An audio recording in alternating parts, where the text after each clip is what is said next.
St. Thomas Aquinas is criticized often or sometimes because of his definition of person as individual substance of rational nature, a definition he borrows from Boethius.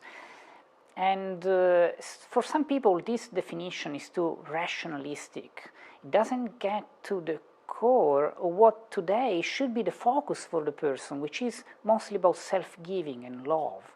Many people would like the definition of person to be entirely focused on love and self-giving, and Aquinas from this viewpoint is too rationalistic. His focus is on something abstract like our rational nature.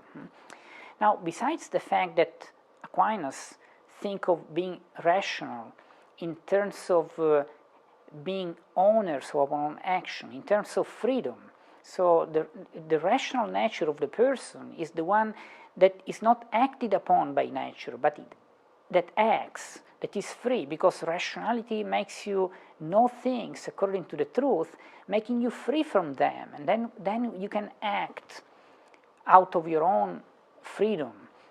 So the definition is entirely focused on freedom. It's not rationalistic in that sense. But besides that, I think that there is an obvious reason why Aquinas couldn't define the person properly, technically, focusing on love and self-giving. And the reason is that in Aquinas' world, which from this viewpoint to me is much more fascinating than these contemporary reductionists, this is the way I see them today, in Aquinas' world is the whole universe that loves and lives a self-giving to what? To the common good and to God, more than itself. This is a metaphysical principle, but I think it can be glimpsed nicely even through our own experience. Think of everything that is a part of something else, like my body, my leg compared to my body, or a bee compared to the entire, team of his fellow bees, and think of everything that you can see in nature as part of an overall mechanism. Now, the reason why the mechanism as a whole functions, according to Aquinas' metaphysics, is that each part is inclined to the good of the whole more than to its own good as a specific part.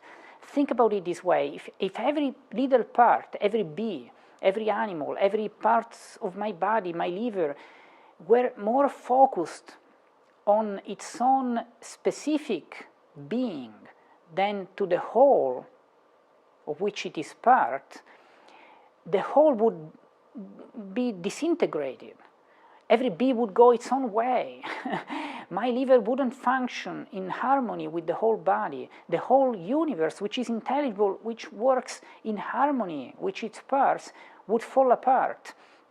Now, this is a metaphysical principle for Aquinas, which is kind of obvious, and he writes it very often, that everything in the universe loves God above, before itself, and with a greater love. And so everything lives out of self-giving and love. Now, of course, the human person lives at the rational level, this self-giving.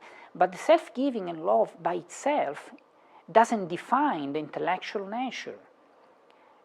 It defines everything somehow, but the intellectual nature should be defined by what is proper to its intellectual nature, which is knowing according to the truth and acting freely according to this truth. But it doesn't mean that Aquinas' world is boring compared to contemporary insights on self-giving. It's actually the other way around. To me, his world is much more fascinating, in which the entire universe resembles the love of God, and loves God more than itself, and loves the common good of the universe, which is God, more than its own specific being.